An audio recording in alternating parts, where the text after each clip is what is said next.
Hello and welcome to Talking Music, where every song has a story. My name is Paul, and over the next few minutes we're going to be getting behind the story of a song with facts, information, secrets and stories. And the song in question today is Sugar Sugar from The Archies. When this song first came out, it was labelled bubblegum pop. Bubblegum was the term given to simple, throwaway pop. Music that wouldn't have any long-lasting legacy, forgettable, here today, gone tomorrow. Boy, they were wrong with this one, weren't they?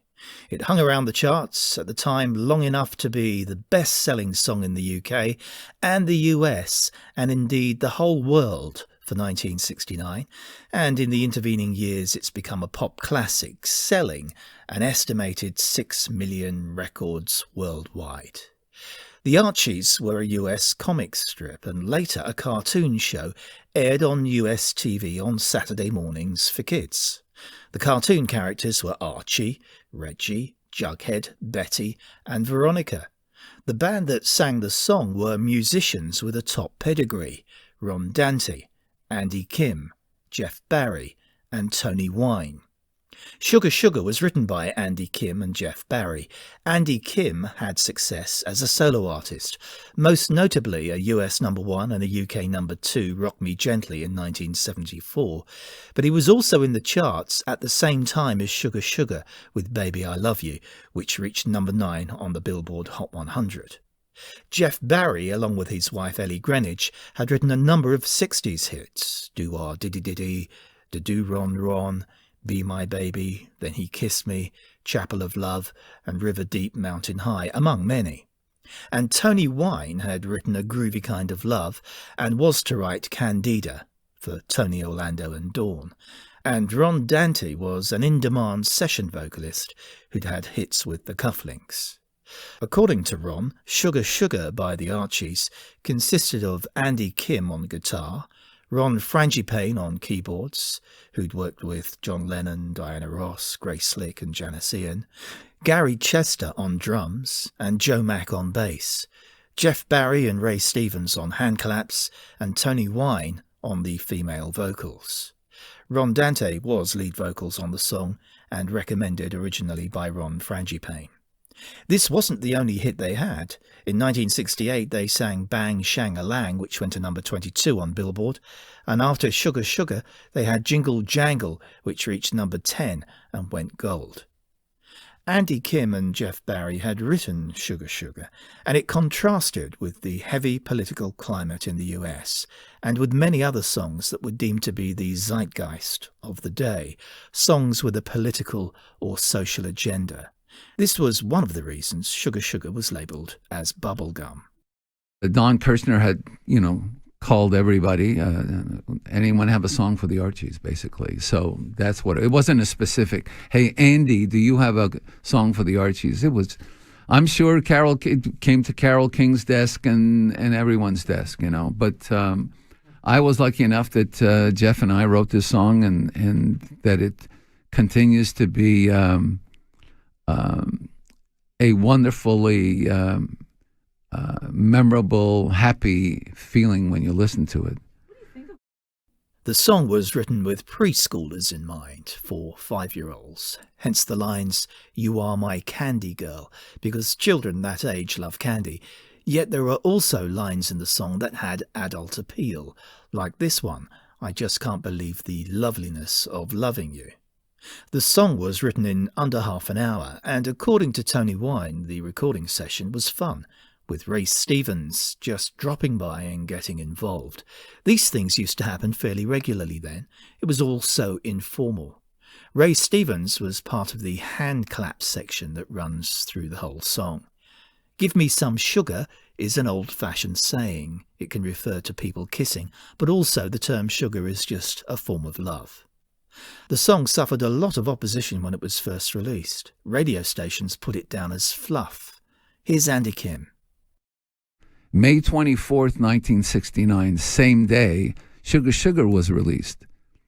But Sugar Sugar didn't get on the charts till the mid-July. And the reason was nobody wanted to play it because it was for a cartoon characters. It was comic book. There was no real artist. You know, we had just gone through the wave of the Monkees not writing their own songs. I would talk to, Mickey and Davy about that. And the truth is, Frank Sinatra never wrote his songs. And Barbra Streisand and Bing Crosby and all these great singers. They were, the Monkees got a bad rap at that point because there were singer-songwriters showing up, and that was the new wave. But so what? Who cares? Dionne Warwick had Bacharach and David, Whitney Houston. There are some great vocalists. We all come together to be part of a painting, a tapestry of music. And music is the universal language, no matter where you go. But after a while, it was a problem that disappeared. Being played so much that my friends would call me up and said if they heard that song one more time, they'd come over and break my fingers so I couldn't write again. It was Don Kirshner, considered a doyen in the music industry, a man with a magic touch responsible for many successes, including the Monkees, who wanted a song for the Archies, and now he'd got one, radio stations weren't playing it because of its cartoon associations.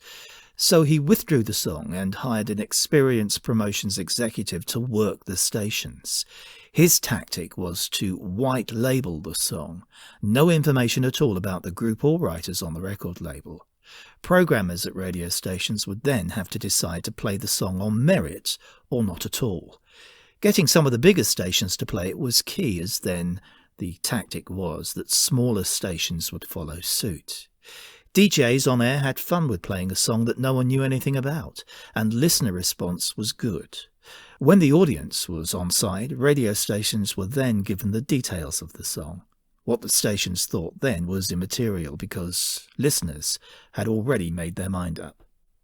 There was a video released with this song which naturally featured the Archies cartoon show, and the identities of the actual group were kept secret, but the video showcased Archie, Reggie, Jughead, Betty and Veronica.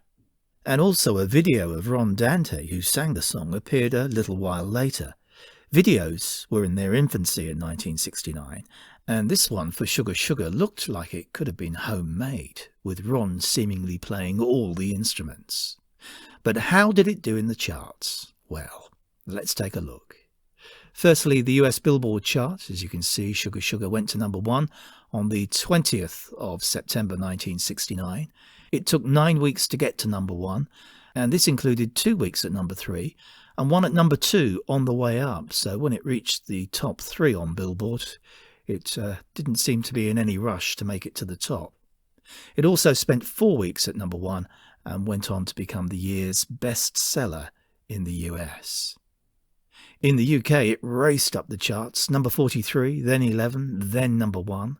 Released later in the UK due to the success it had in the US. Originally, it was just going to be a US release, but because it went down so well there, they decided to release it in the UK.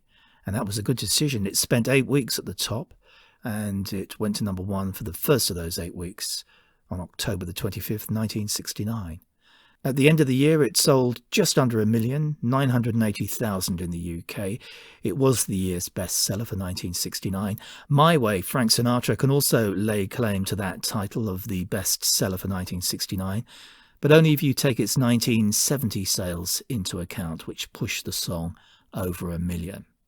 It was also number 1 in Austria, Belgium, Brazil, Canada, Denmark, Germany, Ireland, Mexico, Norway, Spain, Sweden, South Africa, Singapore and Zimbabwe. The song is referred to as bubblegum, which irks Andy Kim. He said if Sugar Sugar is bubblegum, then so too is Tutti Frutti, and I Want to Hold Your Hand. Don Kirshner liked this song so much he offered it to the Monkees. They turned it down as they wanted to be their own creative influencers, which led to their eventual downfall. The song has been covered by many other surprisingly credible artists for a so-called bubblegum song. They include Wilson Pickett, Tom Jones, Tina Turner, Olivia Newton-John. And Lou Reed, of all people, said in 1973 that he wished he had written Sugar Sugar himself. Sugar Sugar became a great dance floor hit too. One of the side effects of having a big song with musicians that nobody could really recognise was that promoters around America promoted fake Archies acts. One such company was pushing this phony Archies act at the time. At least they had Archies in quotes. If you saw an Archies concert in the late 1960s, I'm sorry to be the one to have to tell you, it was not the people on the record. In fact, the first time Ron Dante and Tony Wine performed Sugar Sugar together live was in 2006 for a charity telethon in the United States. But Ron Dante still performs the song in his live shows today. Anyway, in 1969, I was just a kid. Don Kirshner brought me this song. He said, the Monkees just turned this song down. He said it was too sweet for them. Anyway, this song went on to be the #1 record of 1969. It went around the world as #1. It sold 6 million copies. And I'm going to sing my hit for you. It's called Sugar, Sugar! In 2015, Billboard magazine ranked its top 100 pop singles of the rock and roll era, 1955 to 2015.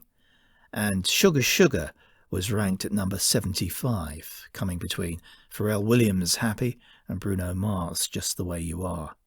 Of the many, many, many songs released as singles, too many to count, there were only a few dozen, say 50 or 60, that are as big as this one. It's the bubblegum classic that stood the test of time, Sugar Sugar, the Archies.